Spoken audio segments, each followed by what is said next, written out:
So anyway, where was I? Was getting into, I was having a vision, so I could see these brick pillars in front of me. I was in a dark area. It was nighttime, and it kind of looked like stuff you see in Egypt, where they're slightly slanted inwards with a flat top to them and a base. And there was two of them, and I was sort of walking towards what seemed like an entrance, in a desert type thing, but nighttime. And I could see a huge, big, massive building in the distance, just like a ziggurat of some sort. And then it came out of that building and towards me through the gate slowly was this white light. Started out as a white light, but then it got bigger and became, when it was closer, it was like a ball, like in that Soundgarden video, which was large and off-white, slightly turquoise, and had a flaming texture to it. And when it got to me, I felt really calm, and like all of a sudden my body just flicked into everything was great. I wasn't feeling terrible anymore, but I wasn't feeling fantastic. I just felt really calm and good.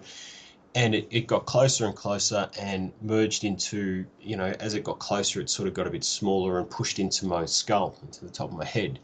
And then I felt, not ecstasy, but I just felt really good then. And it just kind of faded away, and I came to, and I'm lying on my bed, and I thought, okay, what just happened? That was weird. Did that really happen? Blah, blah, blah, thoughts in my head.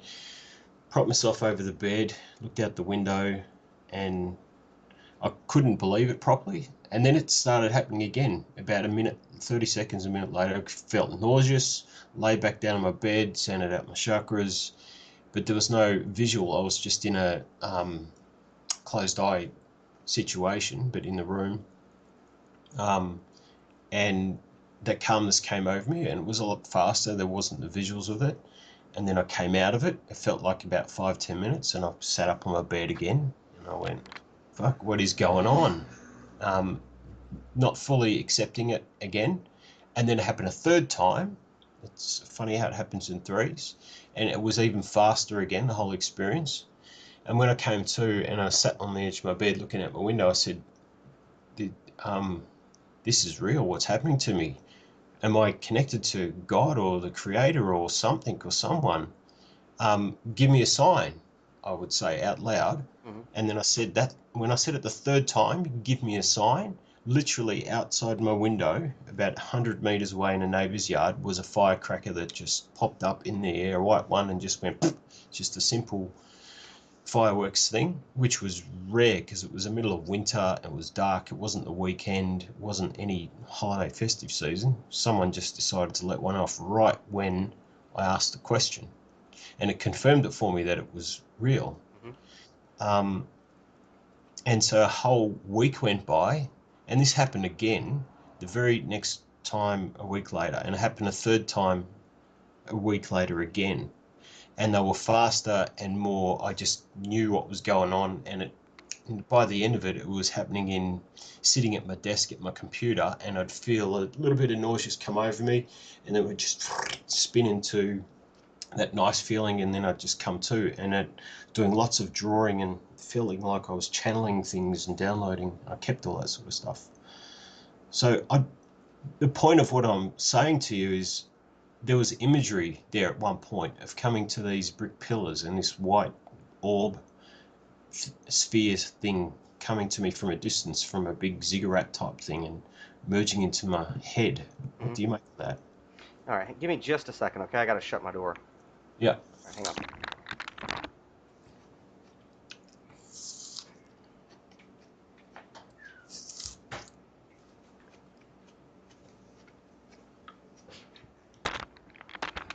Yeah, sometimes my dog Hannibal gets a little persistent and he pushes the door open.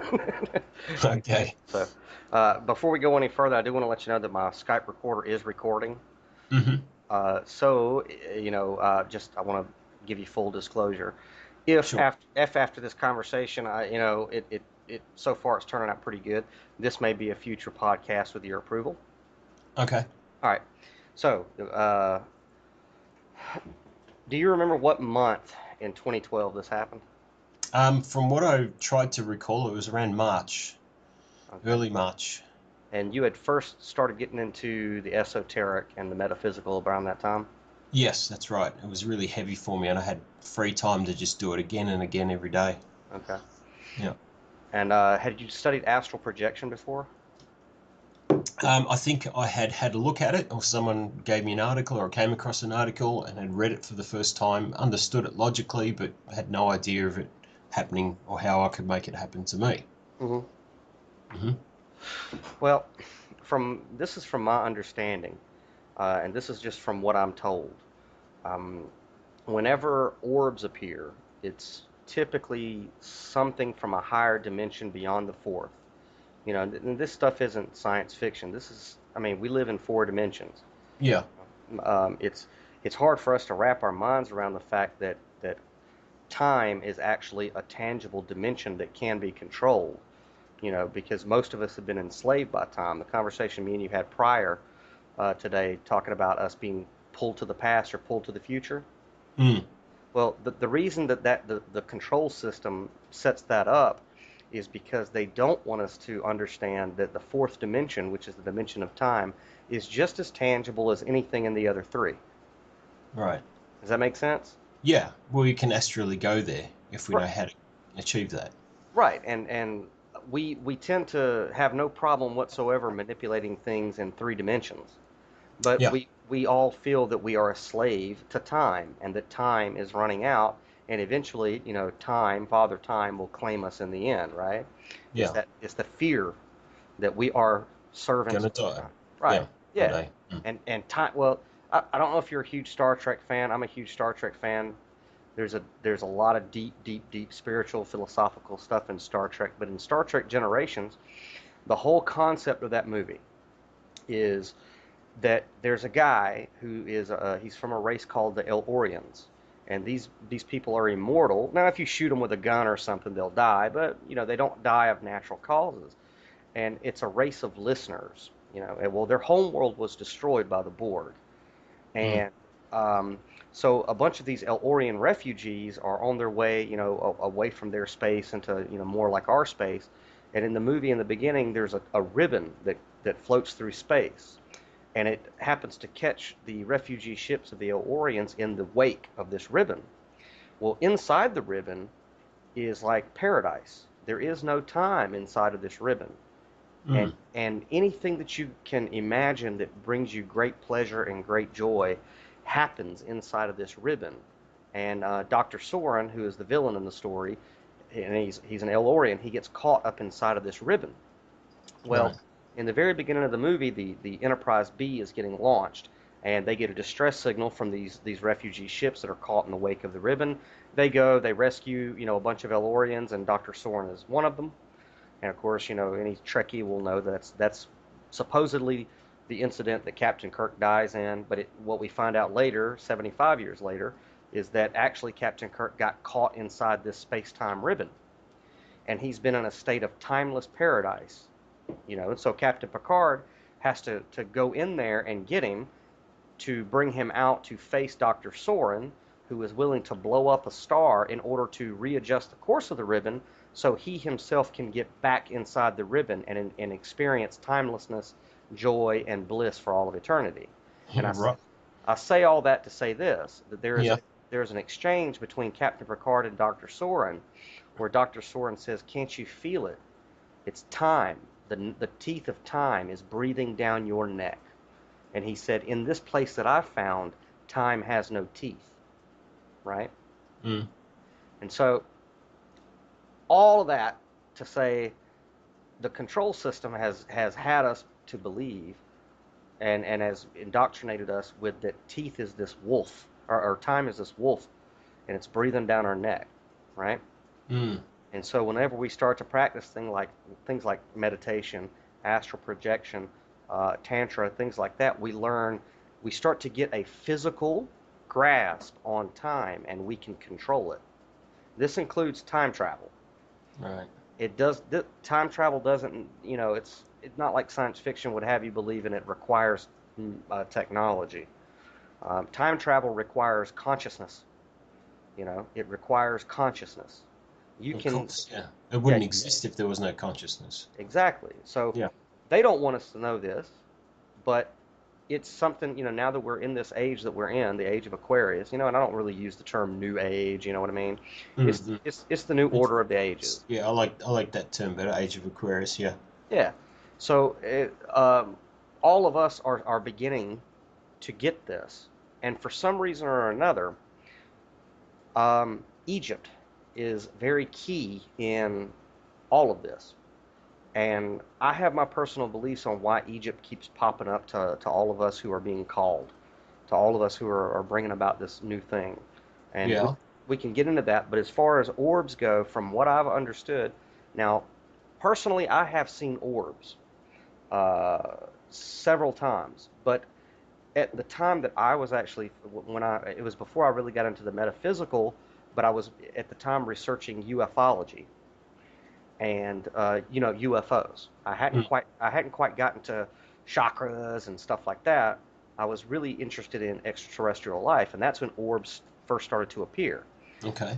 Um, with several witnesses around me, I had several witnesses. I even videotaped a few of them, and they would appear up into the sky. They were obvious. They would shift in and outside of our space-time dimension, and there was no doubt about it. And I kind of put that on the back burner for a while, and then later on, as I've kind of evolved, from what I'm told, it's when the entities from a higher dimension. So we're not talking about like demons. Mm, mm. Demons and things like that aren't in a higher dimension. They're in the lower dimensions, Yeah. right?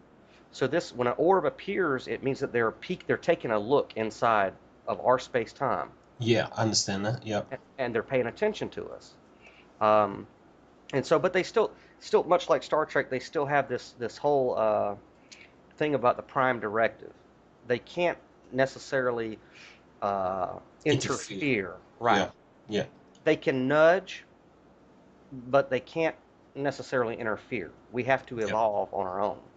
Yeah. So that's kind of my understanding of it. Now, what's ironic about it is my mom, most people my mom is a highly intelligent woman, and, but she only has like a third grade education. And that's because she was raised at a time in American history where most people, her father was a farmer, and it, public education just wasn't big back then. Yeah. And so she's not a high, quote unquote highly educated woman, but she's a very intelligent woman. You know what I mean? Yeah. Yeah. And she, stuff as far as metaphysics and quantum physics and things like that, she understands it in her own way. But if me and you were to have a conversation with her, she'd be completely lost with the words, with the verbiage, right? Right, yeah. All the words and meanings that we give things. Right. Yeah. But one of the stories that I remember from my youth that her telling me was that when she was a little girl, her and her sisters were out on the porch, and they were looking at this house where they used to hang tobacco, from the rafters. She would know the proper terminology from, I don't know what it's called, but her, and I've heard her sisters relay the same story to me, is that they saw this white orb about the size of a bay of hell come rolling out of the tobacco house across the fields, and it was like ejecting light from it. And Mm, and she's never studied chakras. She's never studied astral projection. She's never studied any of that, right? mm, mm. But she remembers seeing this orb, this giant orb, roll across the fields, and there were several witnesses. Okay, so Yeah. this, it can't be this is not something that we're just hallucinating, Yeah. unless we're suffering from mass hallucination. Yeah. Of course. So, so that's my understanding of what the orbs are. It's that higher dimensional beings are taking a peek at us, which that's a good thing. Or giving us a message, because if they can't interfere, they can help us by saying, not saying something literally, but um, connecting us some way, I suppose. I don't know. Okay, well, Because the story that I give you, with it merging with my crown chakra and then making me feel better, mhm, and since that time onwards, I've really developed my spiritual senses. mhm, Well, sorry, my spiritual logical sense, and the egoic mind sense, but I've never really activate it, you could say. And I think that's what I'm just starting to get to now, thanks to the conversation with you and prying further into the Qui-Gon Jinn energy. Right, right. And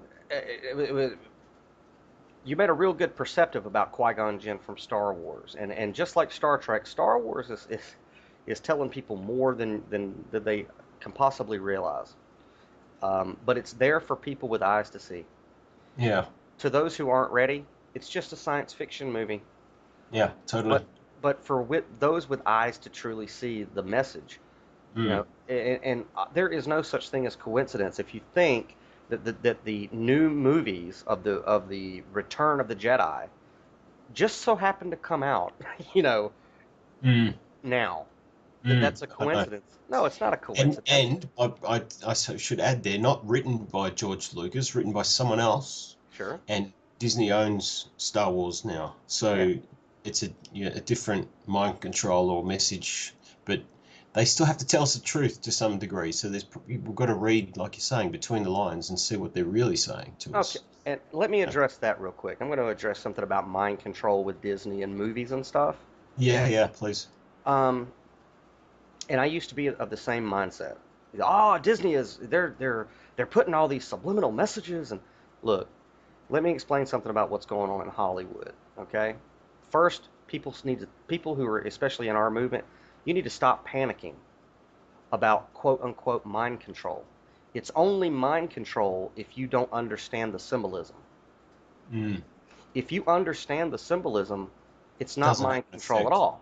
Well, Yeah, it it doesn't have the effect on you. Yeah. it has the exact opposite of mind control.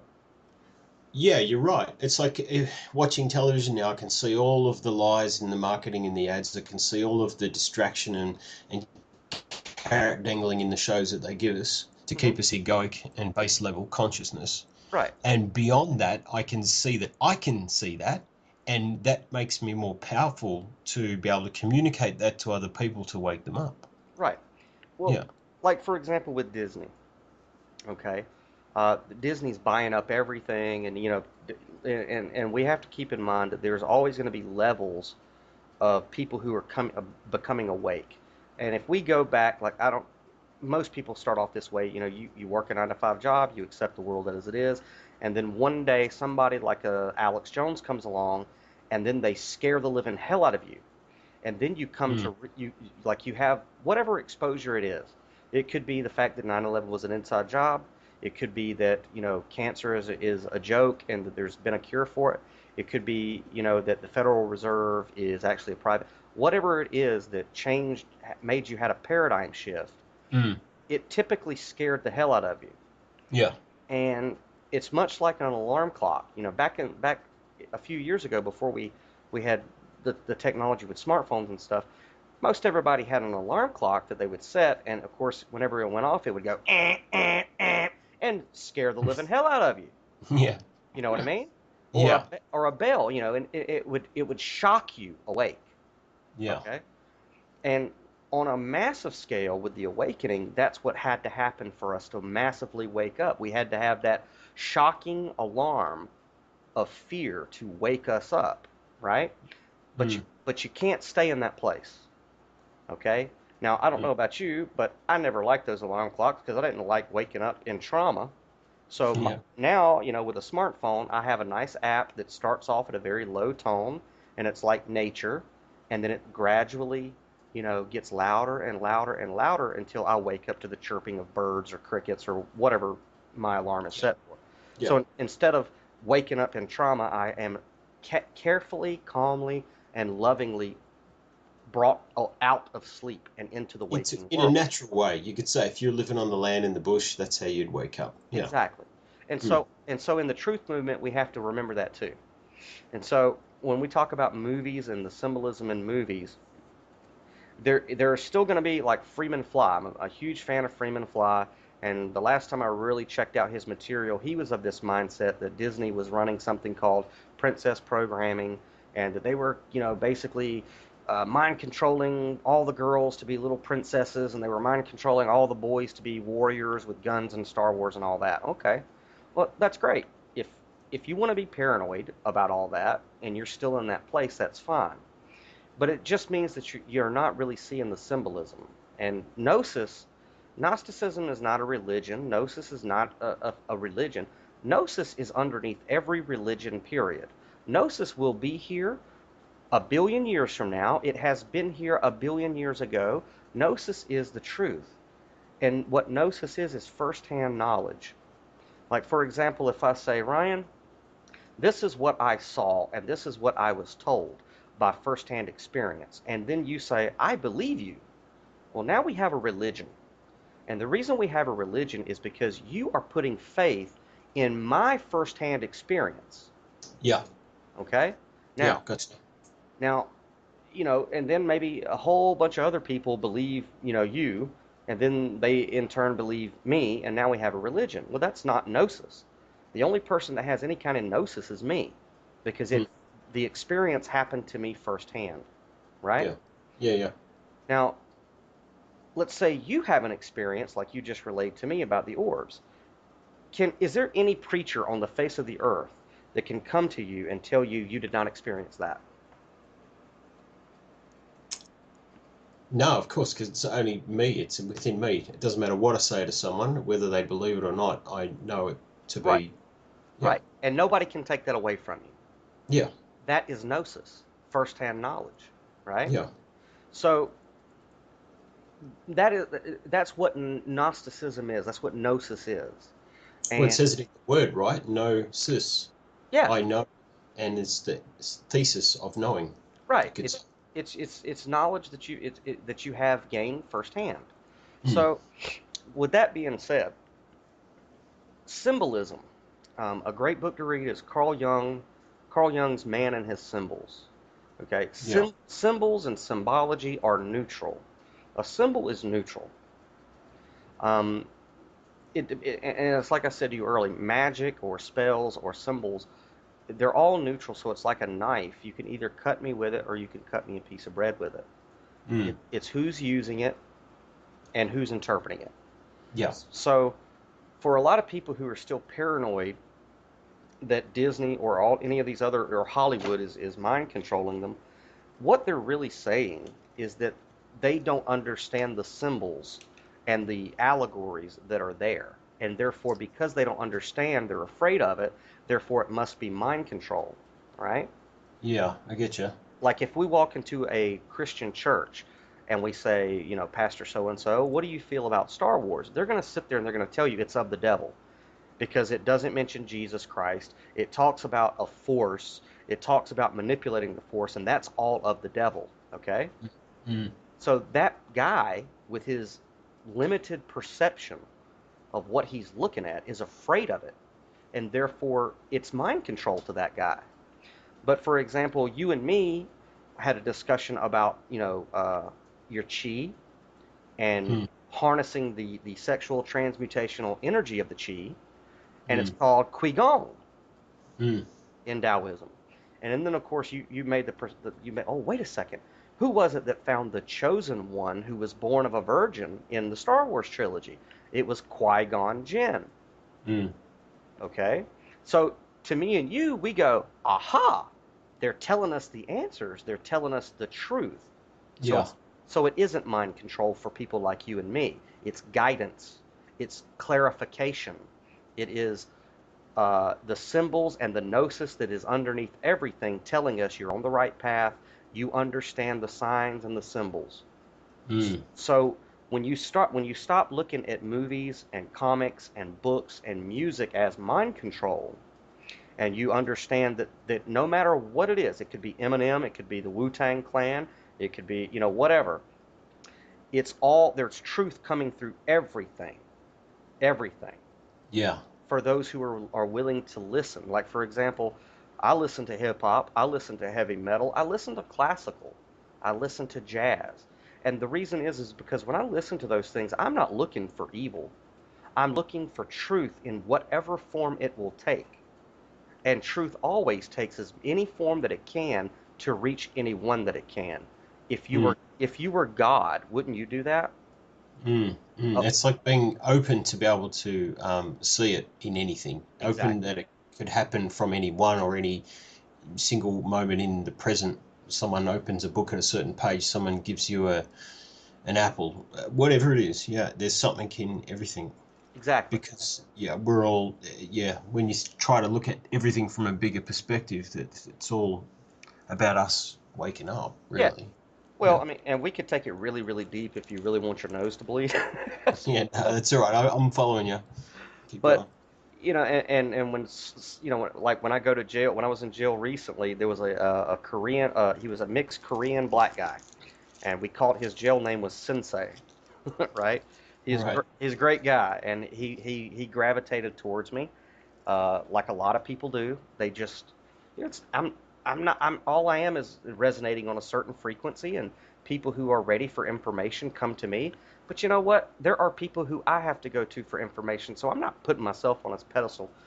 Yeah, And of course. that is a problem that a lot of people who are in the spiritual movement or in the spirituality that that that fall off the path is because whenever you do become spiritually inclined or enlightened, and then people start coming to you, then there is a part of the ego, or there is an ego within you that starts to take pride. And then Yeah, I that, like to sum it up in the words of always the student, never the master, right? sure, that's a good way to look at it. But typically, when somebody is tapped by the spiritual realm, they are faced with this predicament, and the predicament is: are you going to try to become a lord over other people, or are you going to be a teacher? Yeah. And then the people who fail, they become your cult leaders. And Yeah. then you end up with things like Jonestown, and all these people who kill themselves for the cult leader or whatever. Unfortunately, that happens. And so, whenever you are on the spiritual path and you do get a massive download of information or abilities, and people start coming to you for answers, you must remain humble. Yeah. You're I gonna, totally get that. I think that's my apprenticeship in spirituality and egoic mind and the rest of it. I've learnt that logically, and I'm trying to apply it. But yeah, I'm sort of a little bit lost, and I think I've it, found that connection. But yeah, Yeah, and so I say that because I've had to go through this too. I mean, whenever I first started, I know that I have gifts. I know that I'm a very good communicator. I speak good.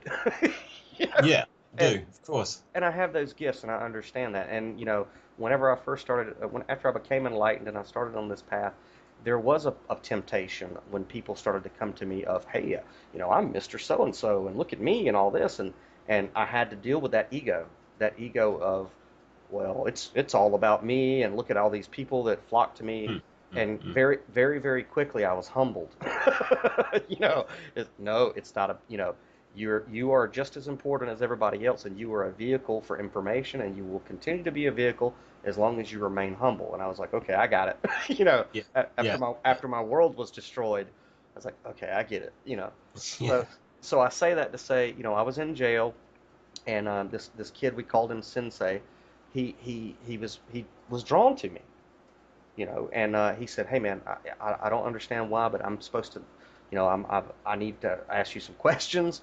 And of course he had a tattoo of the Korean flag. It was the yin yang with symbols on it and things. And Yeah. so, of course, the natural progression got into meditation and the stillness of the mind, and how do you meditate and things like that. And I had a week to train this guy in as much as I could. And he said, "Well, how do you meditate?" And I said, "Well, there's no right way to meditate and there's no wrong way to meditate." He goes, "No, no, how do you meditate?" I said, "To tell you the truth, man, some of the best meditations I've ever had is I'll go out into my Zen garden, I'll light me some incense, I'll put my earbuds in, and I'll listen to Eminem, or Mm. I'll listen to Lil Wayne." Whatever way works for you, whatever gets you into that zone, right? Yeah, I mean, you can find enlightenment by listening especially Lil Wayne, because that dude is so profoundly enlightened. It's not even funny. But but most people don't see it because they see that physical shell of, Yeah, oh, he's a rapper, he's got all these tattoos and all these gold teeth, and they're completely oblivious to the fact that this guy he is an enlightened teacher, and yeah, it's his role to take that enlightenment to a certain group of people who may or may not understand exactly what they're receiving. Okay? mm, mm. But they're ready to hear it. That's their next step, Right. their next level of understanding something. Yeah, Right. And it's like the Apostle Paul said. He said, I have become all things to all men so that I may save some, right? Mm. When you're in the spiritual movement, if you are a spiritual transmitter of information and gnosis, you have to be a chameleon. You have to be able to take your gnosis and be able to translate it into the language, the culture, and the art of anyone that you come in contact with. You can't sit there and ostracize people because of the way they dress, the way they look, the culture that they come from. Christ Mm. himself didn't do that, you know. Mm. There's a beautiful picture that I found somewhere of a modern day Jesus, and he's hanging around with a bunch of, ghetto guys with, 40s of malt liquor, playing spades and tonk and all that. But that's perfect. If Jesus of Nazareth was walking around today, that's where you would find him, Mm. right? And so we have to stop putting barriers up about, oh, this is mind control and that's not enlightening. And there's several people who I still respect and still I get information from who's they're still kind of in this mindset. Oh, Yeah. don't listen to that music, it's trash. Well, okay, maybe it doesn't speak to you, but there's enlightenment there. um, Yeah. I and completely get your message, Daniel. And that being said, I still watch all of these movies and I still get um, a message from it. I kind of just naturally force myself to do that. And I think a way of saying it is it's kind of understanding the culture around you and what they're going through and what they're seeing and what they're experiencing and what their egos and their minds and their fears and their things are going on for them. So when someone does come to you, you can talk to them in a way that they understand, like who's the football player that they most like and what he's doing and stuff, and you can relate to them right, at that level of relatedness, right, right? And it's keeping ourselves in the picture and being humble at the same time. Oh right. my God. But It's really good what you did is I think you've rounded it out for me what it is I already understand, but not completely in a full logical sense, because I do drop the mind control bomb and I do complain about it a little bit here and there. mhm. But yeah, I can see how I just need to let that go. That's all that is. It is what it is, and there's more to get from it. Yeah, Yeah, it's that, just that it's the ego. It's an ego within you that is making you afraid of something that you. Here's the thing, okay? If something is sending you the vibration of fear, well, let me back up a little bit. I want to define what fear is, yeah. and this is revolutionary. It'll revolutionize the way that you think and the way that you approach life. And here is exactly how I would relate it. Fear is the brain's way of telling you that you have a belief that is not true. Mm, All right? When you are afraid of something, it's like a gauge on your car, right? That says low oil or low fuel or whatever. yeah. Fear is your brain telling you that somewhere in your foundational beliefs something's not true. That is Mm, all fear is. And let me mm, let me let me take it to the farthest extreme that I can take it to. Besides public speaking, the biggest fear is death, right? right. When people sit down and start thinking about the concept of death, that brings them great fear, right? Mm-hmm. So let's take my premise that fear is the gauge that tells you that something that you believe is not true. Yeah. Okay? So if you're afraid of death, it means that there's something you need to really look at. Well, Einstein will tell you that death is an illusion. Energy cannot be created nor destroyed. Anybody who's had astral experiences knows that there is something beyond the physical. Anybody who's ever remembered a past life knows that death is an illusion. It's just a doorway. So death really doesn't exist. So whenever you're afraid of death, you have to go, wait a second, why am I afraid of something that doesn't exist? And then Mm, whenever you collapse that false belief, the fear will go away because it yeah. has served its purpose, Mm. right? It's kind of like not accepting the information that's coming to you. You just don't want to accept it, and so that brings up the fear response. Yeah, it's somewhere in there. There's an ego that is holding on to something that's Mm, not true, mm, and you've carried it with you, for however long. And so yeah. whenever you're afraid of something, you know, don't panic. Stop for a second and go, okay, what is it about this situation that is not true? All right, and you could do it with any situation. And of course, any situation, the worst case scenario is obviously death, right? Yeah. But death doesn't exist, so there you go. So Yeah. what is there to fear? Yeah, exactly. Yeah. And then when you look in the Bible, what's the most common phrase in the Bible? Fear not.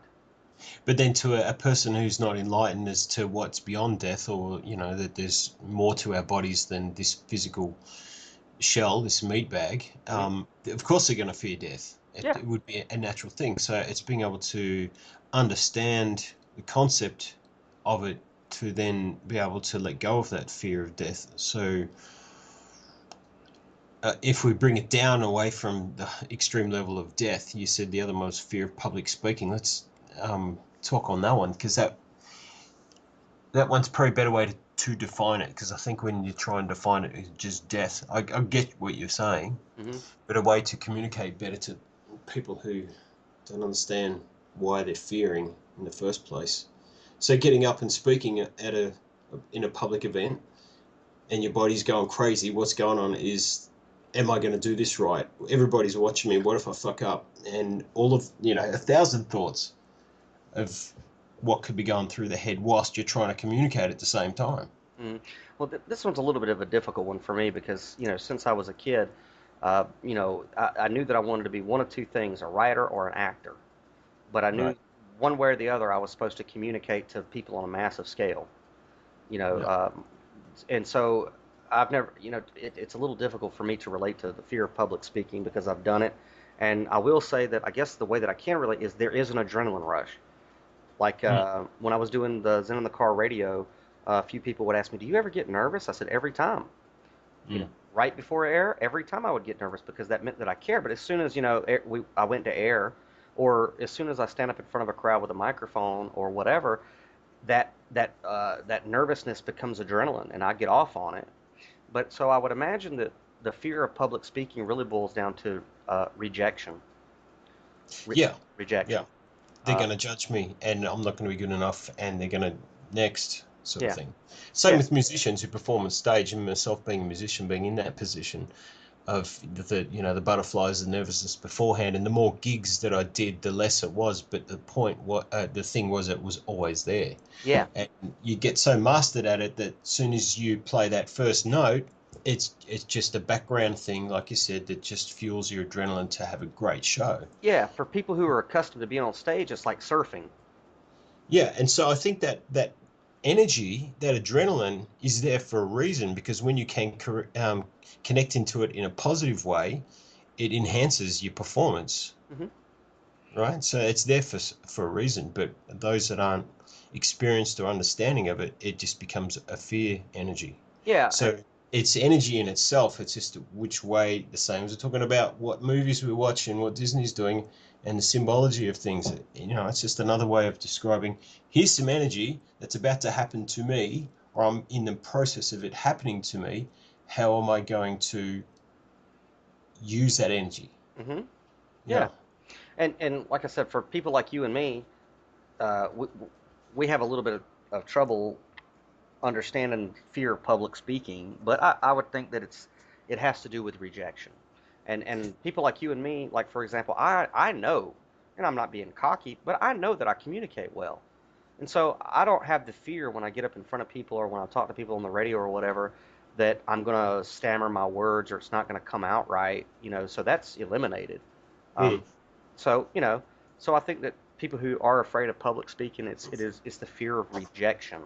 Yeah, I think it is totally too. But the point then is to go, okay, so it's fear of rejection. This is to conceptualize it before you're about to perform or about to speak. It's the fear of rejection that's making me afraid here. So what's the worst case scenario if I do a bad performance, that they're gonna, what, beat me up? No. They're gonna criticize me in the articles and the music papers the next day? No. Yeah. And and go through that process of it. It really doesn't matter if I Yeah. do a good performance or a bad one. So fuck it. I'm just gonna do whatever comes out. Yeah. Yeah. And I think that if you take the fear public speaking and the idea of the fear of rejection being tied to that and all that, Mm. that speaks a lot to about people who are trapped in ego in everyday life. Yeah.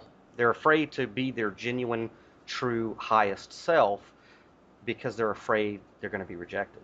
Yeah. You know, Yeah. um, and so they'll wrap themselves up in some type of a mask, or a religion or a cult. You know what I mean? Or culture. Yeah. Yeah. Become very, very introverted. A way to deal with it. Yeah, and it's like going into a safe little shell, Mm. to where they don't have to bare their soul. Thankfully my dad, I'm going to be crass about it, but if there's anything I ever learned from my dad was he would tell me, he'd say, son, don't give a fuck what people think about you. They'll think something different tomorrow. Yeah. You know, Yeah. one day people love you, and the next day they'll hate you, and Yeah. vice versa. And I've experienced that. You know, I've had people who have praised me for years on certain things I've written, and then one day, I Yeah. write something that hits a nerve, and I'm the devil. And Yeah. they're never gonna read me again, and they're never gonna listen to me again, and all this other good stuff. So all right, sorry, but I'm going to be true to me. I'm going to be true to myself. And if you hear what I have to say, okay. If you gravitate towards it, okay. If it pisses you off, that just means you weren't ready to hear what I had to say. Mm. You Mm. know, and so, uh, you know, Yeah, I was going to put in the metaphor I would have used there is a musical artist that's released a bunch of albums and they've been loved and they've become huge and famous, and then their fourth album is terrible and yeah, nobody wants to know you anymore. yeah. And one of the things that just brought is Adele. You know, uh, Adele? yeah, Adele, the singer. Oh, okay, yeah, I'm with you. Yeah, she comes out with this album. I think it was called 21. Breaks all these, makes billions of dollars, hits all these charts, and Yeah, then like her next album makes slightly less, and everybody's, oh, she's finished. It's yeah, like wait a second, wait, you guys just went and made her a multi-billionaire off her first ingenious album, and then the next one maybe it had one or two tracks less, or maybe it wasn't quite as good as I don't, and then you would just yeah. you want to crucify her, Mm-hmm. and that's just the way that people are. Right? Okay, like Little Buddha or Buddha, Yeah. Siddhartha. Um, and like I said, I highly recommend you watch the movie. I mean, it tells the story of Siddhartha, but I find that, I've read the Siddhartha book before. What was it called? Just think it was just called Siddhartha. Anyway, keep going. but yeah, and I love reading. Of course, I'm a writer. I love to read too, but I also find that films will bring that visual aid. Okay, Mm. Mm. and like I sent you a clip earlier of the cobra coming up his back. Well, it's one thing to read that, and it's one thing to have somebody tell you the story, but when you visually see the symbolism of the Kundalini rising over his head, Yeah. it becomes powerful on a different level. And so Yeah. movies are great. They're great for enlightenment. You know, Mm. uh, you know, you'll see. I've been criticized. Oh, you're supposed to be so enlightened, and you're such a pop culture. You got all these movie posters, and you watch movies all the time and talk about movies. Yeah, you know, Mm. I live in the year 2016, man.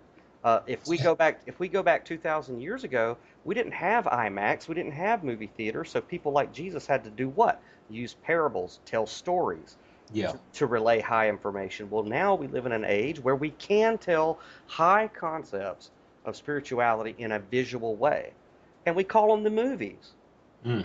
right? And Yeah. so Yeah. why am I not enlightened? Because I'm quick to pull from pop culture. That's going to be easier for me to relate to somebody than taking them through scriptures that are 5,000 years old. Totally. If I'm trying to get somebody enlightened, I have a few choices here. I can either try to explain what all these strange words in the Bhagavad Gita mean, or I can say, here, sit down, watch The Matrix with me. This is Yeah. this is enlightenment. What's going to be Yeah. quick? What's going to be quicker here? You know what I mean? Yeah. I totally get you. It's what I was saying before, is being able to still immerse yourself in the present moment and the present culture so that you can relate to people the message it is that is there for them to get or for yourself to get. Exactly. So Yeah. with that being said, I say rent the movie Little Buddha. You want a crash course in Buddhism? You want to understand the middle way? Rent the movie Little Buddha, who coincidentally has Keanu Reeves Mm. playing Buddha. Well, when he first sets out in enlightenment, he joins a group of people called the ascetics, And these are guys who have renounced the material world, and they basically kind of just hang out in the woods and take a vow of silence, and they contort their bodies and do all these weird things, and they're waiting for enlightenment to slap them in the head, you know. Mm. And so Siddhartha, he's just beginning on the path, and then he has this profound experience in meditation, and then all of these aesthetics that are around him, they become his first followers, right? Yep. And so he stays out there with them for 6 years. He only drinks rain. The only thing he eats is the droppings from birds and maybe a grain of rice for 6 years. These Mm. these other guys are following Siddhartha, right? Yeah. And his dedication to the path. And then one day he's meditating, and the river that's beside him, there's some fishermen and a musician, playing a stringed instrument. And he overhears a musical teacher teaching his student. He overhears him say, if the string is too tight, it will snap. If the string is too slack, it will not play. Very Yeah. simple phrase. And in that second, Siddhartha said, oh my God, he's absolutely right. We must, in order to find enlightenment, you can't go to one extreme, which is to tighten it, or to another extreme, which is there is no control over it. He says Mm. there must be a middle way, Mm. right? And Yeah. so he goes into the river for the first time in 6 years, and he bathes. And then a young girl, sees him, and then he breaks his vow of silence, and he repeats, if it's too tight, it will snap. If it's too slack, it will not play. And so this girl brings him rice, and it's the first real food, a bowl of rice, that he's had in 6 years. Okay? Yeah. And now all these aesthetics that have been following him for 6 years see him bathing, hear him speaking, and see him eating, and they say, you have broken your vow. We can no longer follow you. you know. And Yeah. so Yeah. they leave, right? Yeah. Yeah. And so then, okay, fast forward and we get to Jesus of Nazareth.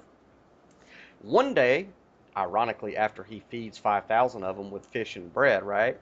He's Yeah. got he's got 5,000 people listening to him, right?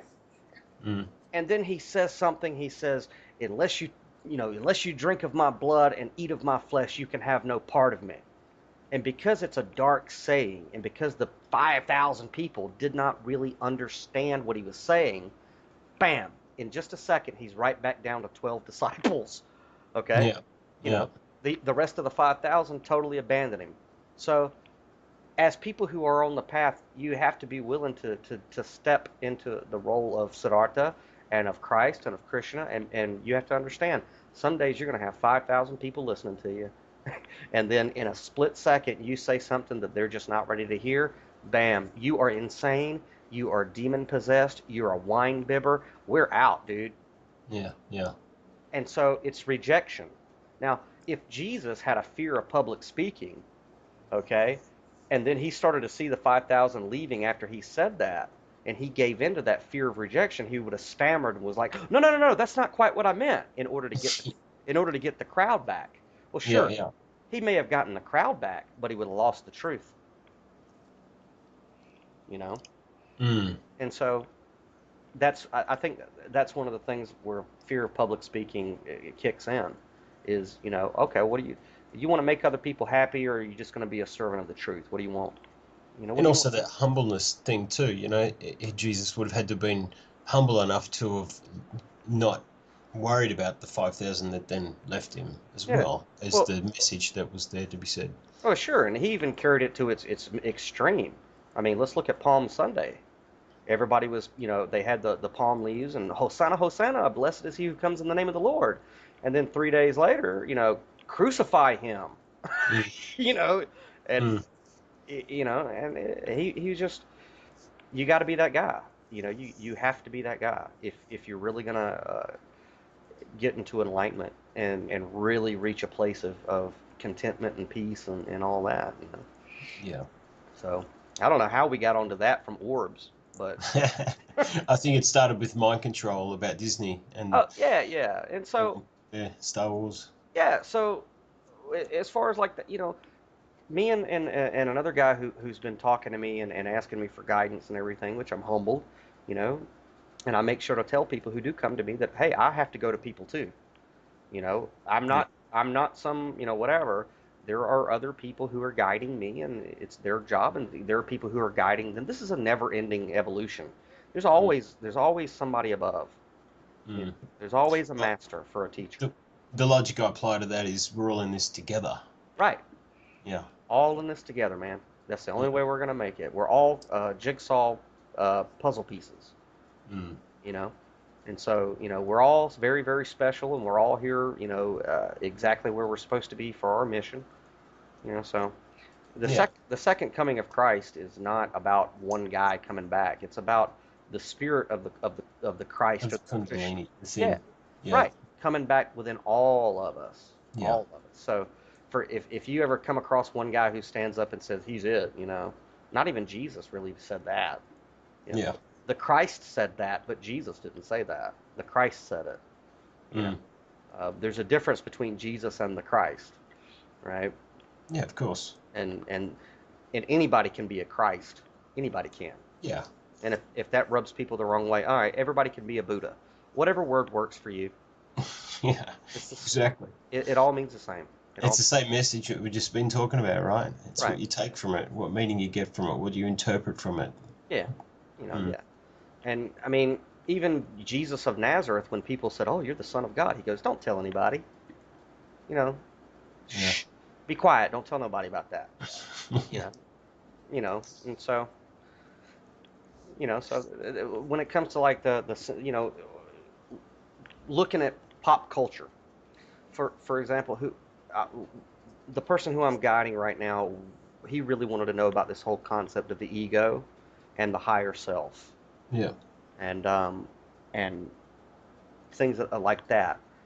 And I'm gonna have to let you hear it one day, especially after I do put it up as a podcast. But because I think me and him summed it up really, really good, and I don't want to rehash all of it, and you know what I mean? Because I just did that last night. Yeah, But sure. but he asked me. He said, it seems like you're so much further along, and it seems like you are able to connect seemingly random things in such a way that people can understand it, or that I can understand it. And he at one point he had an epiphany, and he said, "Are we the same person?" And I said, "There you go." I said, "Exactly." I said, "You are God in the flesh, pretending not to be, like Alan Watts says." Yeah, attached to what I think I am, Right. or what I'm told I am. Yeah. Mm. And I asked him, I said, "Have you ever watched a movie, played a video game, or read a book that you enjoyed so much that you wish you could forget that you read it, saw it, or played it so you could do it all over again for the first time?" He says, "Yeah, yeah." I said, "All right, that's exactly what this is." I said, "You are God in the flesh. You're all knowing, all powerful, all compassionate, and you wanted to experience yourself. So you created a little vessel, you created a character, you named him, in your case, you named him Ryan, and then Yeah. you've wiped your memory and said, okay, well, I'm not God. I'm going to experience myself as not God." And then slowly over your evolution, you come to wake up, you come to realize that that is truly who you are, Mm. right? And so Mm. you enjoy it so much that you do it again, over and over and over again, as every living human being that's ever existed, ever will exist in this dimension and any other dimension. Yeah. And so I said, so whenever you are actually talking to me, you are talking to yourself. You have manifested me as an outward projection of the answers you are seeking. But because of your stage of evolution, you don't you if you just it suddenly happened as an epiphany, you might think that you were crazy. Mm. However, if you create outside of yourself something that you can tangibly receive the information from as a quote teacher or quote master, then it's easier for you to imbibe. But Yeah. at the end of the day, you're talking to yourself, and so am I. I'm Mm. talking to myself. And the more that I teach you, the more it helps me. And this process will keep going. Mm. And so we're all God in the flesh. And one of the things like Christian Science is pretty cool. They'll tell you that everything is in your mind. And when you're like, for example, if when you're dealing with somebody who really gets under your skin or really aggravates you, it's hard for people to wrap their mind around the fact that they're actually looking at a mirror of themselves. What it is about that person that aggravates you is it's It's The you. thing you need to learn yourself. Yeah. Right. It's Yep. mirroring something within yourself that you need to deal with. And Mm. it's going to persist and persist and persist until you go within and you fix it, Yeah. you know? Yeah. That's what I got out of Angela and I, and what we went through the last few days. I just really got that everything I was telling her was what I really need to be telling myself. And Right. then it sort of hit me, and then I just let it all go, and it just went back to a graceful, neutral, what's next point. Yeah. And So, that goes yeah, back keep going.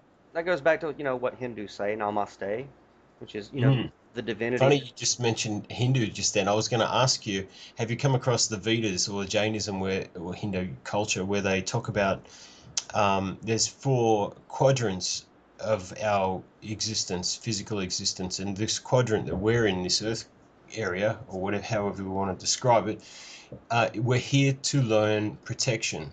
And in the other three, you're there to learn knowledge. And the other one, you're there to learn love and artistic culture. You know what I mean? Have you come across that before? That this Earth realm that we're incarnating into, or however you want to describe that, is, or what you were saying earlier, that we're all gods wanting to re-experience it again. Hmm. That this realm, this earthly realm that we know it, is about learning protection of the self. Like, and the example is we see all of this nasty cabal, Illuminati, whatever you want to call it, legal blah blah blah, war everywhere. Hmm. We're learning a bigger lesson as we're all in this together, learning to protect ourselves when it's really us that are hurting ourselves, protecting ourselves from ourselves, from the ego mind getting out of control. It's funny that you should say that, and I'm going to answer that with, let's see here. I'm going to send you a video real quick, and I want you to watch it. And of course, if I do turn this into a podcast, I'll probably edit it and add this video in there.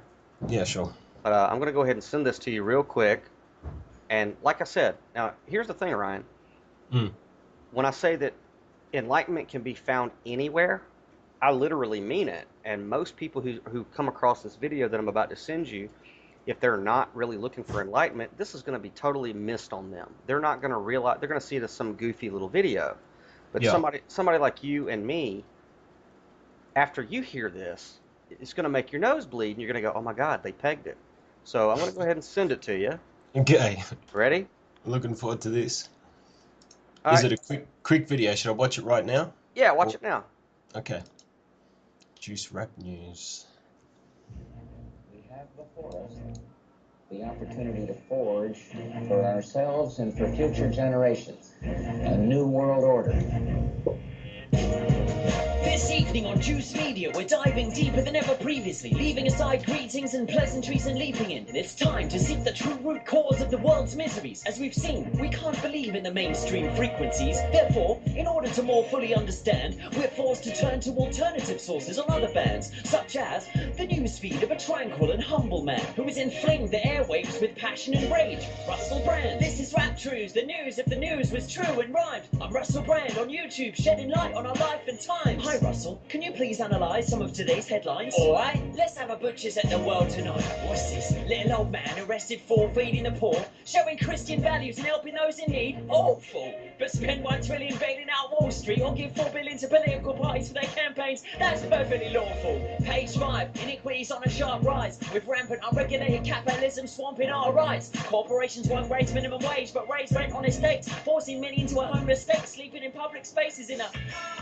And hark at these shady trade deals all being signed. TTIP, TPP, sound boring, right? Don't ignore what's behind. Malevolent, Machiavellian, machinating forces combined. Not acting for yours or mine, it's all for the corporate whores in disguise. What can we do to stop it? Don't believe the hype, the Fox News lies, or the Daily Mail, the Times. Be spiritually aligned. Buy my book, you work online. Revolution is nigh. That was some truths. Subscribe to Rap Truth. Subscribe here. Subscribe, subscribe, subscribe. The state of society is indeed a major anxiety. But what's causing all of this flagrant impropriety? Is it the case that we simply lost our way on the high seas? Or is there in fact some mysterious plan at play behind the scenes? To probe even deeper, we call in another truth seeker's opinion. Are you online, Terrence Missy? Is Obama Kenyan? Listen, Russell Brand's a minion, only giving you half the picture. He won't mention the secret force that keeps the poor poor and the rich richer. What is it? I'll show you, slaves. Prepare to have your minds blown. But first I need you all to focus. Get your third eyes open. Turn off your TVs, your NSA devices disguised as iPhones. This is the most critical message you ever hear in your lives, yo. It's a massive conspiracy. We are shackled up under its weight, but I'm here to brush away the dust and expose its structure, so you have to listen in. This is the symbol of tyranny. Since ancient Egypt, they haven't hidden it. Witness its fearful symmetry in the ubiquitous shape of the pyramid. Who stands above the military, royalty, and above celebrities? They do. Who directs the press, the Fed, and the universities? They do. Who operates above the law and courts, causes war with force, and forcefully controls the results of all elections before the voting call? They do. Hang on, Terrence. Who are they? It's blatant.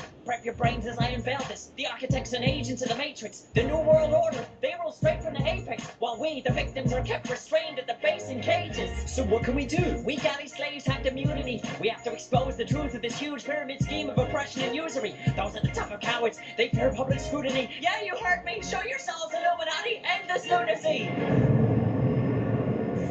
Check it. I represent the New World Order, the banks, the government, Monsanto, Katy Perry music videos, Super Bowl halftime shows. All of these things implausibly tied together into one theory.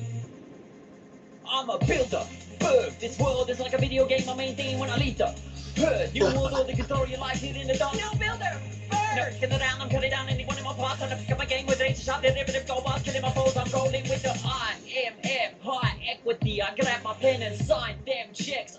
Then I sidestep with high def flex. You are optimistic, now you're fucking depressed. You just like the rest. I'm the NWO, totally unknown. You can't with my huge bankroll. I'm hard to glimpse. You can't do this, you can't do that. Yeah, who said so? I do what I like. Too big to fail, too much gold to hold. You can't with the chosen one. I own your life. I'm Bill the Bird. William the Bird. That's right, kids, or Bill if you prefer. I heard someone call for me, so I'm here to converse. I was right. I told you all. They exist. I can finally tell the world. So, the New World Order. Can you confirm or deny it's both? Both. Yeah. See, things in life are seldom black or white, left or right. If I might be direct and forthright, please, that's what we like. Trust me, you're not gonna like it. I'm about to reveal a conspiracy so vast and silent that those within it can barely recognize it. The blatant truth is deep in the latter part of last century. As you finally emerge from your ignorance, you gradually begin to realize your legacy. You threw it all in history, but couldn't deal with the reality. So to retain a sense of self and innocence, your inner psyche conceived an alter ego of pure evilness,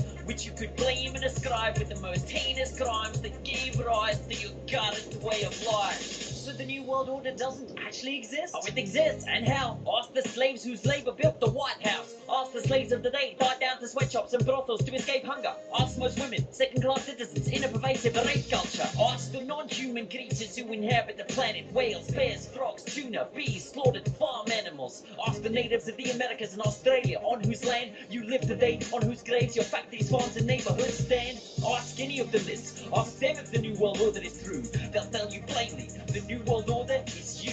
What can we do? It's simple. Topple the tyrannous by bringing down the elite dwelling at the very top of the pyramid. You can attempt it, but this structure is your own edifice, far greater in scale and stature than you care to know or admit it is. It extends down. As you can see in this picture, I've corrected to include all those beneath you on which your privilege has depended. Impossible. We are victims. I'm a victim of the frickin' system. And that, kiddies, is how the pyramid ensures its existence, through our failures to envision our position within it. Welcome to the New World Order, bitches. I hope I've been of assistance. I need an alibi.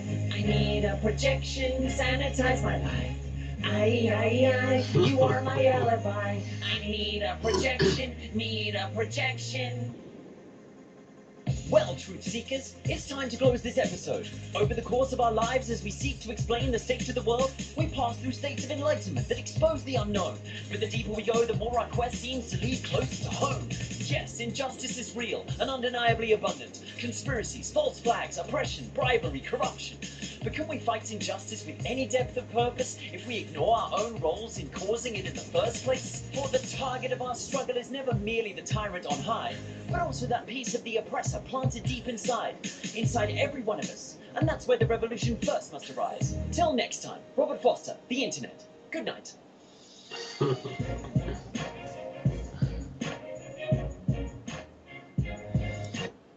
You there? Yeah. Yeah, it was great. Now, you see, okay, 124,000 people have seen that. Yeah, All right. right. And I guarantee you that more than half watched about 2 seconds of it and said, this is some silly dude making a silly video and Yeah, didn't make it through the whole thing. yeah. But you made it through the whole thing. And with the knowledge that you have at this point, that is very profound stuff. In Okay, fact, yeah. in fact, in that 7-minute video is the answer to all the world's problems. Yeah, What does it say? It says that the New World Order and the Illuminati and all that is you. yeah. So, what we've done in the truth movement for so many years is we have been David versus Goliath, right? Yeah, bitching about it. Yeah, Bitching about yeah, them. It's always them, and it's they're doing it to us, and right, it's right, right. taking away that it's it's us, it's all. Yeah. Right, and so we've been pushing, and then of course if you ask people who are still like in Alex Jones land, well, who's at the top of the pyramid? We don't know. So how do we stop it? Well, we don't know. Is it the Bilderbergs? Is it the Council on Foreign Relations? Is it the Federal Reserve? None of those are the answers because here's the thing.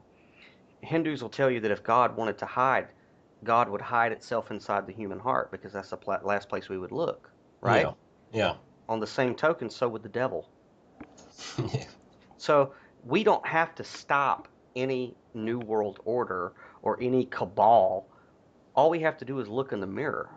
And so right away, if you go and look in the mirror and realize that everything that's wrong with the world is already within you, then you have just taken away an impossible task of changing the world because you Mm, don't have to. mm, All you have to do is change within. mm. And when you start to do that, Who when you be in the present is a very different person and communicating that's right. differently. Yeah. And I tell people who are like in activist circles and stuff, I say, look, I understand what you're doing, and that's great. You're sending a lot of energy here, there, and there. But look, for 1 week, stop watching police beat the shit out of people. Yeah.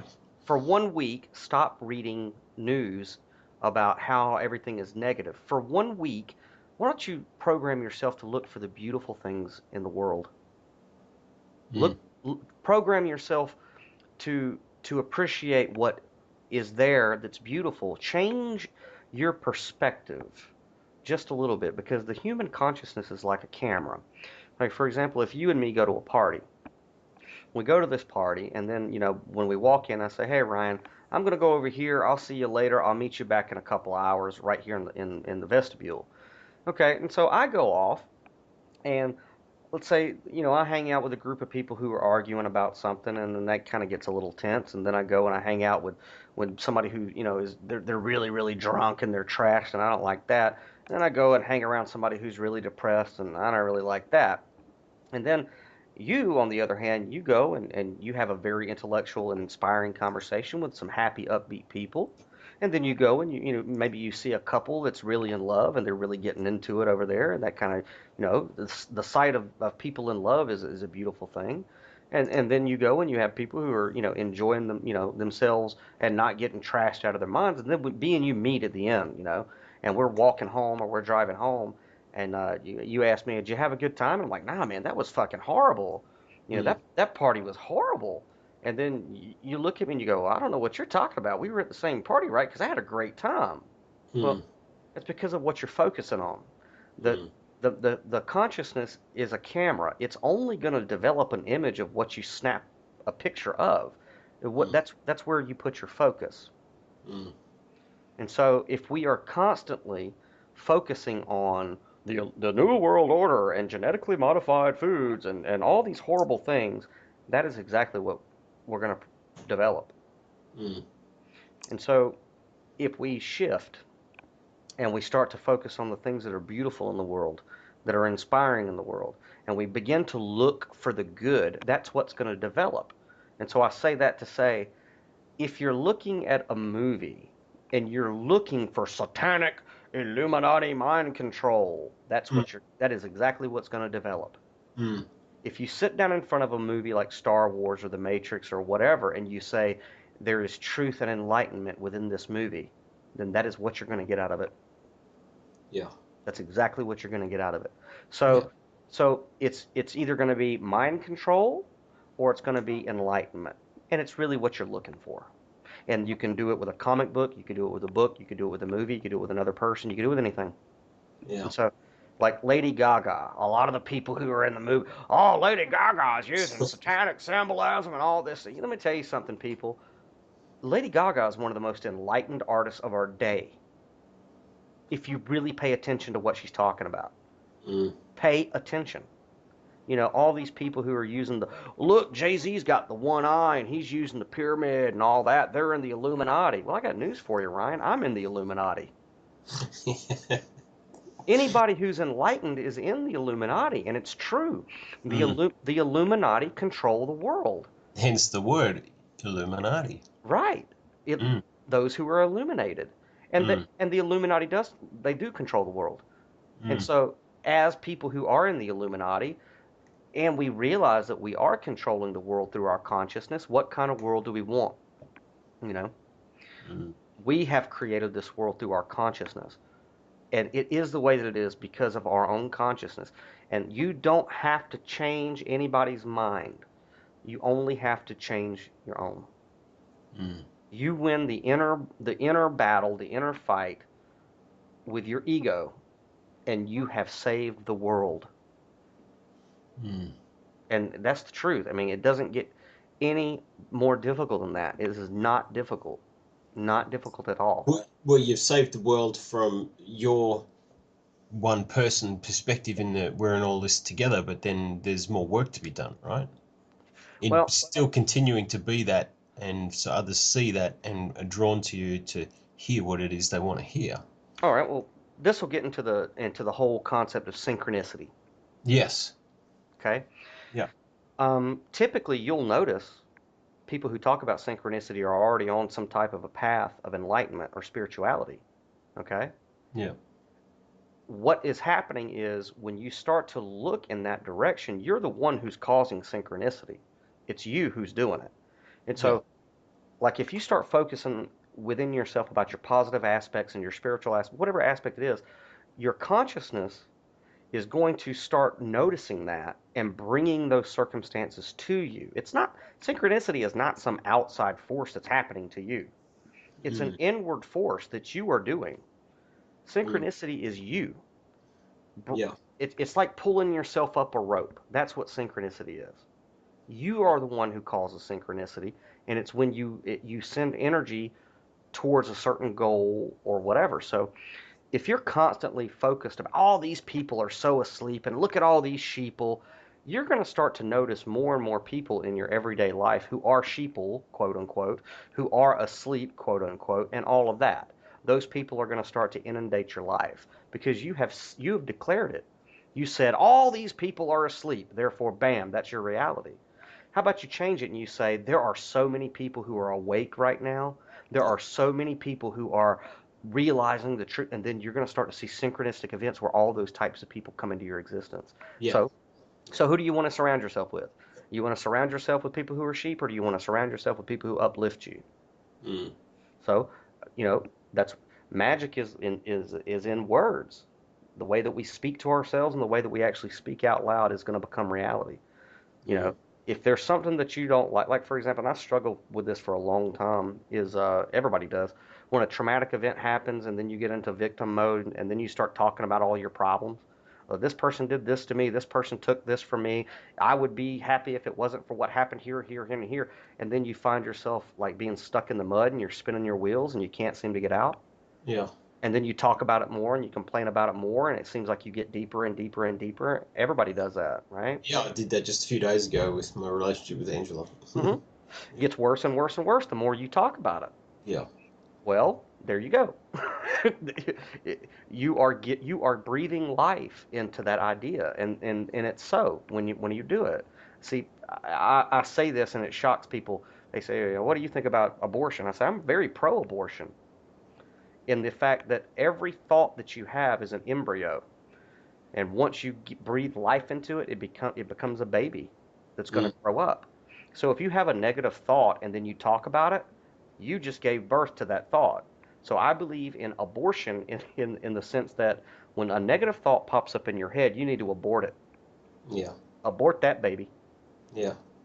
And Yeah, it's like, with you. like, I yeah, it's totally like get it. Yeah. it's like the Bible says. It says, if there is anything lovely, if there is anything pure, if there's anything of good report, think on these things, and the peace of God, will come upon you. I'm not quoting exactly. I know some fundamentals will get pissed off at me if they hear that, but you get the idea. Yeah, yeah. You know, it's it's positive thinking. You get a Yeah. negative thought, don't talk about it. Bite your Like the tongue. way you mentioned, the way you described that there, you said breathe life into that thought, and that thought will bear fruit in another way, me adding to it there. Hmm. And then you're creating those energies to connect and create opportunities, whether it's making something happen or meeting someone that gives you information or helps you with something. Hmm. Yeah, I think I really got that again. It's like you've rounded something off for me that I knew logically, but I haven't really gotten it until we've had this conversation of I'm creating the synchronicity. Where for me it was, yeah, I'm playing a role in it, but there's some creator, some bigger force, some God thing up there that's making the master plan, and it's all happening, and we're just an effect to it. No, no, no, no, no, no, no. I just got it finally that it's me that's doing it, but I am that, like you were saying earlier, I am the God reincarnated in my little meat bag. That's right. So I'm God, and I'm creating it. And it's like Alan Watts says, and I know from firsthand experience because when I first had the opening of my Kundalini, and then you have this realization, I'm God in the flesh. Mm. Well, you say that in India, like you have that moment, and you say, I'm God in the flesh. Then all the other Hindus will say, congratulations, you finally figured it out. Well, in Mm. America, they go, put him in a loony bin. Yeah, yeah, you know, and it's true. I know that for a fact because I have been that exact thing happened to me. yeah. One day I woke up and I said, "I'm God in the flesh," and then I was committed. you know, so Yeah. it happens every day. And if you look up, one of the main ways that psychiatrists here diagnose schizophrenia is there's always some type of a messiah complex, Mm. and so of course their first recourse is drug them. Get rid shut of that. Yeah, Yeah, shut down that third eye. This one's awake. you yeah, know, and yeah. and so but it's the truth. All of us are one. We're all one, Mm. and we need to start, looking at each other that way and treating each other that way, and And and things will change for the better, yeah. yeah, everything's gonna get better. I But in the mean, meantime, we've got a mission or a journey or a not even a want or a need to do it, but just that's that love in us. We want to help mankind and in because we're all individual gods, and we want to help each other to get to that point that you've achieved for yourself, whether it's high or low or whatever. mhm, Just mm, yeah. And so, and how we started the conversation was with orbs and things like that, and astral projection, and you know, mm, all these types of things it's us, our highest self. And when we say our higher self, ultimately, what is our highest of highest self? It is God. yeah, the creator, yeah, Yeah, the yang, the yin. mm, Uh, it's the pleroma, as Gnostics would say. It's Brahma, as yeah, Hindus would say. It's the Ein Sof. It's God. mm, That is our highest self. mm, That is who we all are. We are all cells in the body of God. And so, mm. you know, And uh, if it's energy and motion, like here's a scientific, logical way of trying to understand, the way scientists say quantum field theories and string theories and ruddy, that um, the fact that I'm talking about orbs, it makes sense that the higher spiritual beings would take the form of an orb in this realm, in this time space, mhm. because that's what the creator energy, our creation energy is it's a light energetic force, and Well, it and has a consciousness, right? So it knows it wants to project itself and do something. yeah, and I also find it very ironic. I'm writing about this right now in the next chapter of the 01102332, of downloaded content. Yeah. It starts off, and I'm not going to give too much away because I'm trying to keep all of it just to the page. But I start off, and I'm talking about Plato's Symposium.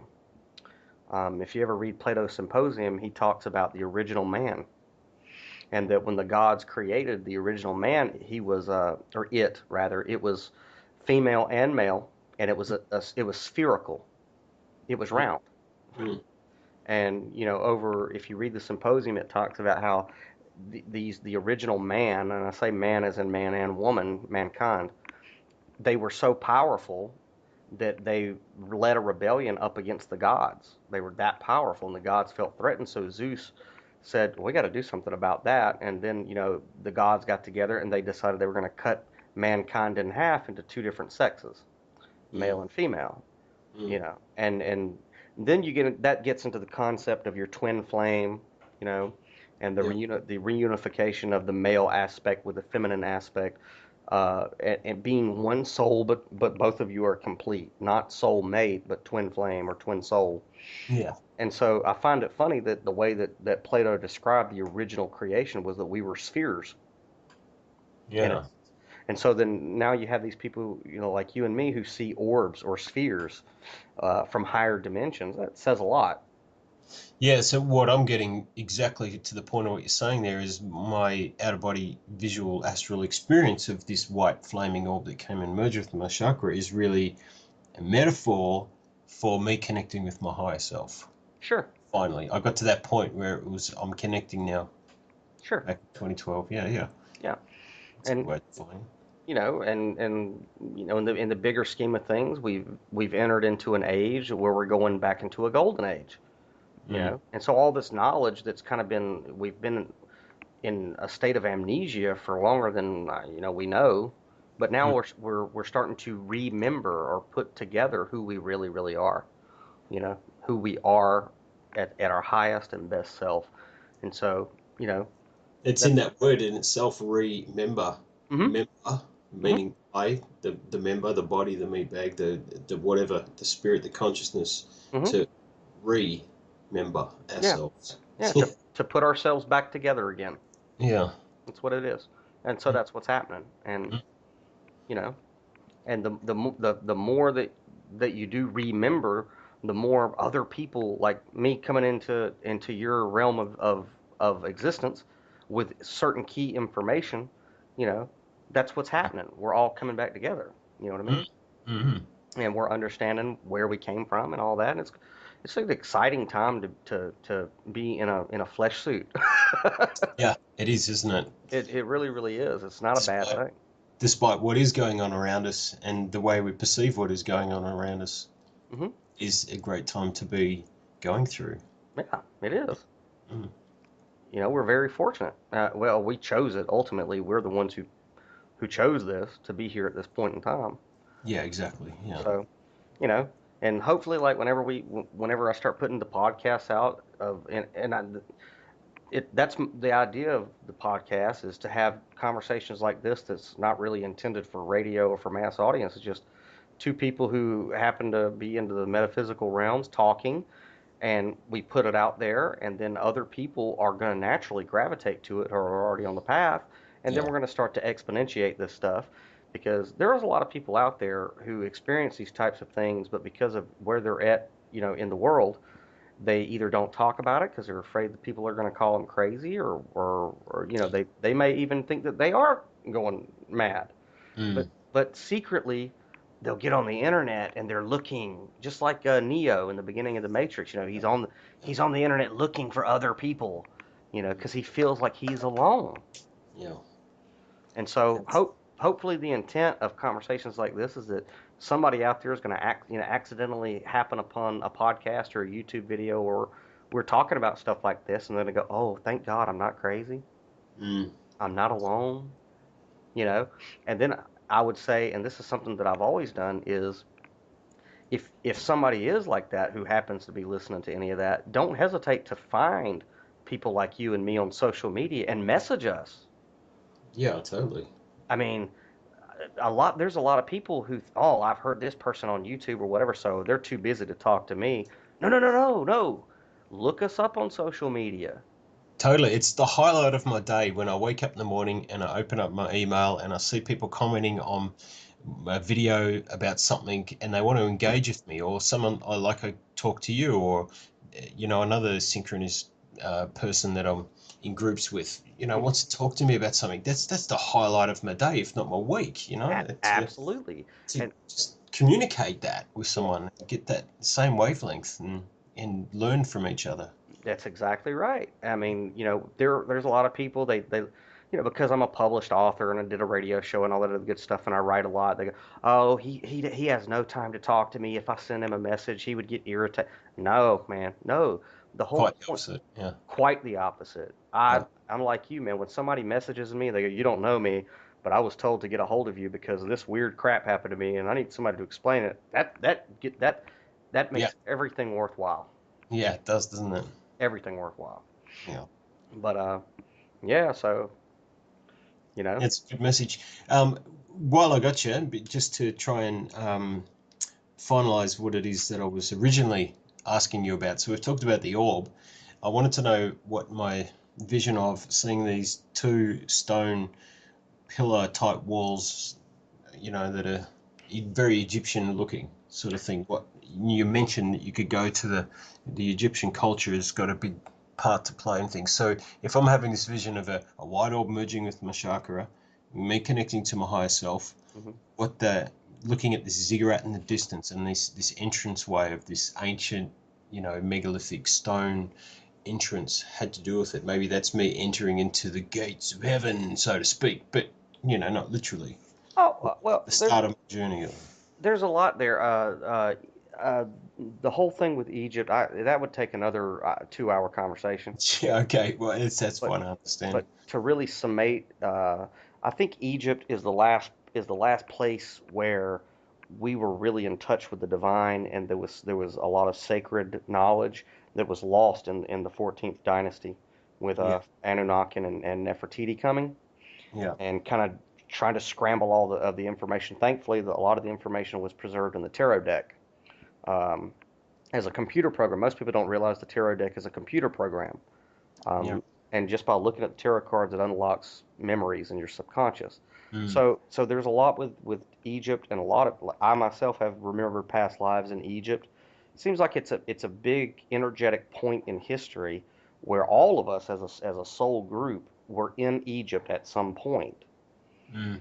at a very critical moment. And so the Egyptian iconography pops up in dreams and visions and in books that we read as a beckoning to us to start to investigate. And a lot of it has to do with the internal alchemy that you and I were talking about, like the all-seeing eye, is that Ah, yes, yes, that makes sense to me. Keep going. yeah, the all-seeing eye is the mechanism that's inside the human brain of the optic thalamus, the pituitary, and the pineal gland. And whenever we focus on the all-seeing eye, it's telling us to look within at that mechanism to open up our crown chakra of the optic thalamus, the pituitary, and the pineal. And Mm. that is the beginning of the Kundalini going down the spinal column, and then with Tantra, you raise it back up to open up your third eye. And so the Egyptians knew this, and of course, what was the Egyptians were Well, all that's what the Ankh symbol is, right? Where it's a cross with a loop at the top. It's looping that energy back up and down again, and that was their symbol of immortality or everlasting life or youth or something like that. yeah, it was a symbol of that, but specifically the Ankh is a symbol of the woman's reproductive organs. Okay. Okay, the Ankh represents the womb and the ovaries and all of that. To be able to reincarnate into the flesh again, we Yeah, are mortal in that sense. yeah, that's more of a feminine icon. It Right. could also represent Kundalini, but I lean more that it's talking about the divine feminine. Um, and so obelisks, you're talking about a ziggurat, and I'm assuming that you're talking about when you say ziggurat, you mean an obelisk, the freestanding tower. No, no, no. When I mean ziggurat, the big building in the background, it's kind of imagine, those very ancient megalithic buildings out in the desert where they had just these great big staircases going up to like a big palace made of stone. Okay, and so you saw two in your dream or vision? Now that was in the background, this big building that hmm was barely visible, sort of not at the horizon, but say about 500 meters plus away in the darkness. I could make it out. But in the foreground were the two pillars, but they weren't an obelisk. They were more like a wall that went back for a bit, made of stone, that instead of it being perfectly flat and level at the sides, it had a bit of a slope either side to it. So it was kind of like a really high angled pyramid, but it had a flat top to it. But it Okay. was a wall. So it was like an entranceway. It's like I was coming to it in an old Egyptian entranceway, and that's where the white orb came to me and went into my chakra. Okay, that's even more interesting. So let me make sure I got the visual correct. Yeah. You got two pillars, and then far off into the distance you have a ziggurat. Yeah, a big, huge stone mansion, you could say. Okay. Yeah. All right. Well, if we look at Freemasons, one of the main symbols of Freemasons is two pillars. Okay. Yeah. Yeah. The Freemasons call them Jachem and Boaz, the two pillars, Yeah. right? But everybody always misses that there's also a pillar in the middle. It's the altar, right? Right. And so, where's this idea of two pillars and or three pillars altogether, but two pillars and essentially an altar? What's it talking about? Well, Mm. remember, as above, so below, as within, so without, right? Right. So your two pillars could represent, and remember, symbols don't have just one meaning. Yeah. Symbols are always multi-layered. So I'm not going to say this symbol means just this, and anybody that tells you that is Yeah, of course. Well, I know that what it is I was seeing back in 2012 was meant to be a message for me to interpret at any point in the future to understand back then, because if I'd had that message given to me or that symbol of the two pillar walls, I may not have understood it if it was something else, or I may not have held on to it if it was something else. So right. yeah, I was Well, my higher well, self's giving me something there. I think for me, what I'm interpreting right now is that I was at the gateway, I was at the entrance, I was at the starting point of my spiritual journey, and mhm. I'm just connecting to my higher self, and it's that past, that Egyptian past. There's something there for me to go and explore now. So now you know where it is, you know Mhm. what it is. Mhm. Yeah, and it's all of what we're talking about, the sexual energy and um, immortality and all of those The things. fountain of youth, right? Yeah, yeah, And we could break it down to it's an architectural representation of the caduceus, which is two energies, yin and yang, yep, going up a spiral, yep. right? Which is your kundalini being raised up your spinal column. Mm. Okay, the ziggurat could also represent stairway to heaven. I had a lady friend back when I was in high school years and years and years ago. I'm a huge Led Zeppelin fan, and Yeah. I used to have the lyrics to Stairway to Heaven all, enframed on my wall. And she asked me, what is Stairway to Heaven? What do you think the lyrics mean? What do you think the song's about? And of course, back when I was a teenager, I was just skirt chasing. I didn't know what it meant. But now I understand what that song is talking about, the Stairway to Heaven. Well, It's she's talk, buying a stairway to heaven. yeah. The It, prostitute is buying her stairway to heaven with gold and selling her soul. You're thinking that that's well, if you listen to all the lyrics with the understanding that the song is talking about the raising of the Kundalini. right. Okay. It's the stairway to heaven Yeah. is all the is to go up, and there's a lyric that says when all are one and one is all. Mm. Okay, you Yeah, know. I'm gonna have to go back and re-look at those lyrics, I think, and get Yeah, something more out of it. listen to Stairway to Heaven with the notion that Robert Plant was channeling information about how to raise your Kundalini, Right. and then those mystical lyrics, you're gonna go, oh my God, Yeah. you know, Yeah. the, holy crap, it's everywhere. Everywhere you look is basically staring you in the face, saying you need to ascend, and this is how you do it. Mm. And Mm. it's the harnessing of your chi and raising it back up, right? Mm. And so yeah, look at Led Zeppelin's Stairway to Heaven, and dude, you can find enlightenment in that song. Mm. There is a reason that song has endured the test of time and is the most requested song in radio history. Mm. It's because on some subconscious level, people know that Exactly. it's speaking to them. Yeah, it's not so much what the music they're hearing or the lyrics that they're interpreting. It's this unconscious knowing, isn't it? It's Hmm. just there's something that resonates completely with people and with Hmm. myself. Yeah. Yeah, it's a part of our collective consciousness that's speaking to us. So Mm. having visions of two pillars and a staircase that goes upwards, All this is it's centuries of memories trying to shout at you. Look at this. You know, Yeah. you want to be immortal. You don't want to be, a slave to the carnal death. Then here you have to ascend. You have to Mm. you got to do the work. And see, that's the flaw, the fatal flaw of Christianity or any religion. Just so happens that we were born in an era where Christianity is predominant. But with any religion, you have this one problem, and the problem is that they put the solution to immortality on one man 2,000 years ago. So if you ask a Christian, what must you do to be saved? They'll say, well, I believe that Jesus Christ died on the cross for my sins, therefore I'm saved. Well, what does that do to a person? It takes the responsibility of doing the work off of themselves. Yeah, it does. Yeah. And because, oh yeah, he did it 2,000 years ago. He did all the work, so I'm saved by grace. Well, you know what? Guess what you're never going to do? You're never going to ascend. You're never going to create a light body. You're never going to create a vessel in the astral for your consciousness to go into. And see, this is what alchemy is. Alchemy is the art and the technique of creating a body for you to incarnate in the upper realms. Okay, so if a person hasn't done the work and created that body in the astral realms and the higher realms, whenever they have quote unquote physical death, they have nowhere else to go but down. Mm. And so you have to create a vessel and to incarnate in the higher dimensions if you want to ascend past this realm. Mm. And if and Yeah, if a light body, and that's where the Merkaba words and teachings are trying to talk to. Being the light in the darkness, like lighting a match in a dark room, you are the light to Mhm, create your light body vessel so you can ascend. And that's right. that's, I've read that and logically got that spiritually, but then how does that actually work with me and the how and the now, right now? What do I do? I think that's the key information that I got from you today. It's great. Yeah, I mean, and I got it from somebody else, Yeah. and that person got it from somebody else. And I And was ready to hear it. I wasn't ready yesterday. I wasn't ready the day before. It was today that I was ready for that information. And yeah, I created that. I yeah, created that connection to you to manifest that knowledge that I was seeking. that's exactly right. Yeah.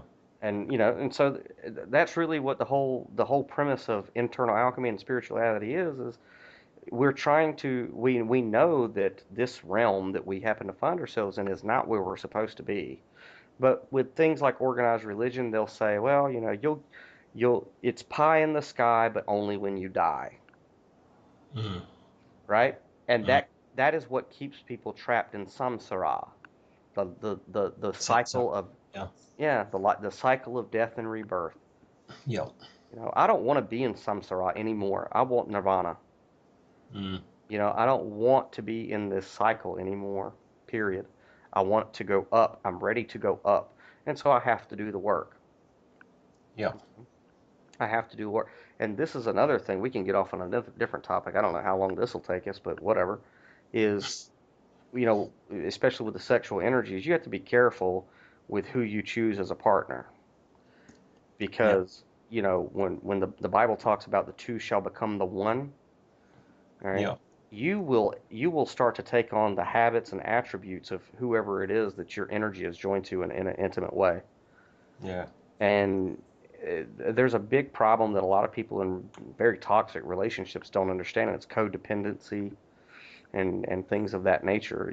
Codependency is this. I used to not understand what codependency was till I realized I was a codependent. And it's this idea of you will sacrifice for another person even to your own detriment, and you're always looking to heal somebody that needs to be fixed and all this. Mm, And it's not good. You don't want to, you want to be equal with a partner. You don't want to be ahead of a partner or below a partner. You want to be balanced. You know what I mean? yeah. Um, and I know, I mean, like for example, if you're a spiritually inclined person, but your partner that you're trying to raise Kundalini with, let's say, is a drug addict or is a manic depressive or is in victim mode, you are going to start to take on those traits. Yeah. I mean, you are going to do it, and so you need to be cautious. I'm not talking to you. I'm talking to anybody who that might listen to this. Yeah. Yeah. I got you. Um, and so that's also a concept where it comes into twin flames and the divine union is, you know, uh, third, fourth dimension relationships, especially in regards to sex, is fading away, and it should, you know. And I'm so sorry, but most of our generation, and as back as far as I know, people marry for convenience, Mm. for security. Yeah. Yeah, Yeah. I mean, this is just a fact. And you know, women are hardwired to need security because they bear children, you know, and men are hardwired to need honor and respect, you know. But Mm. in America, especially, most people who get married, I mean, you know, if you happen to be at a restaurant or whatever, and you happen to overhear a bunch of women talking about, you know, oh, you're gonna get married, you're engaged. He's such a good man. He's got a great job, Mm. a great Yeah. career. He's got All all that of his, focuses on that security side of things. Yeah. yeah, yeah, and And it's natural because, you know, they're going to bear the children and they've got a life ahead of them that they want to make sure that things are going to be okay. And is this man going to provide that for me? right. Mm. But very very few. I mean, well, it's happening, but you know, it's going to happen more and more. But very few, you know, people are like, oh, this spouse of mine is going to make sure that my children are so spiritually awake and aware, and you know, that's their main concern. It's, you know, I'm sure we'll see more of it here in the future. You Yeah, know, of but course. but the way that we have been has been more about marriages of convenience. You know. Yeah, totally. That's what all it has been for probably, at least from our own recent history, the last few hundred years, Hmm. at least. Yeah. Yeah, and you know, and have you ever been through a divorce or anything? I have, yes. Yeah, then you know exactly what I'm talking about. It's the truth. Yeah, it is. That's exactly what my previous marriage was all about, nothing more. Yeah, yeah, Yeah. and it's. I'm thankful that I had to go through that process because I wouldn't, you know, you can't understand evil if you, or you can't understand good if you haven't experienced evil. You can't experience true love, you know, agape love, Yeah. koinonia love until you experience, you know, frivolous quote unquote love. You, Yeah. you're not going to know the difference, and so we have to go through that first, so that when the real thing happens, we go, oh, okay, all right, Yeah. you know. Yeah, it's kind of like we've got to go through an apprenticeship first. We've got to go through all this learning and learning from the ego and learning from all of these things that we cause to ourselves and not knowing that we're causing it to ourselves until we get to that point. Yep.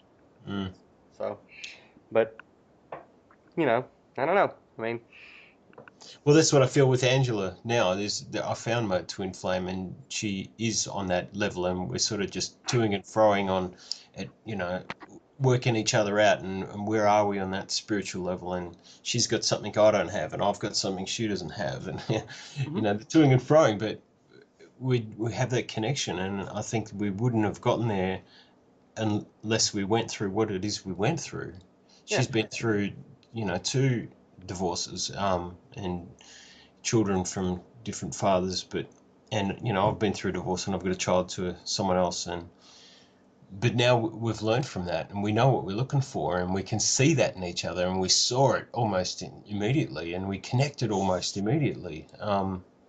But at the same point, it doesn't mean it's all bliss. You know, we're still working each other out and working out, you know, what's next for us as individuals, but also as a couple Mhm. together. Yeah. Yeah. And great. I mean, it's an exciting thing, and it's happening across the board. You know, I mean, ultimately, at the end of the day, nobody wants to be alone. You Yeah. know, nobody wants to be lonely, and I know for years and years and years, well, for all my life, really. You know, with some of the thoughts that are in my head, I often wondered, am I alone? Am I alone in this world? You know, with the things that I think and the things that I feel. Mm. I've felt alone, you know, for so long. And whenever you finally do start to get into the experience of meeting other people that are think like you, and I'm not saying carbon copy, but Yeah. their The vibration is same the same too. wavelength, you could say. Yeah. Yeah. And you realize I'm not alone. It's such a relief, you know, It is, yeah, to it know is. that I'm not alone. And I think honestly, I mean, I think that that is why God did what God did. And when I say what did God do? Well, God, if Splitting God, it into male female, you mean? Well, yeah. Ultimately, there is one God. Okay. Ultimately, all that is God, right? Mm. Well, what's outside of God? Nothing. So God was lonely. That's a bad place to be. Yeah, right. I got you. God was lonely. So God said, "Well, there's only one way out of this. I gotta create multiple personality disorder." And he did it ad infinitum, and that's us, and that's who we are. Yeah, We are all the different voices in the head of God, and yeah, because God didn't want to be alone, you know. yeah, So, and that's who we are, you know. yeah. So, That's beautiful, man. It's brilliant. well, I didn't make it up. I just, I'm just a pen, you know. Yeah, I'm yeah. just a pen. But anyway, let me run because it's getting. I gotta head out here shortly. Yeah, we've been going at it for what, 1 hour 47, and that's without the little break at the start. So it's 2 hour. It's good. Thank you so much, Daniel. You've sort of put the icing on the cake for me as a metaphor to say, I've had the cake, I've been eating it, and I'm wondering where's the flavour. You Well, just gave it to me, gave me the flavour, brother. well, Thank you. it only gets more exciting, man.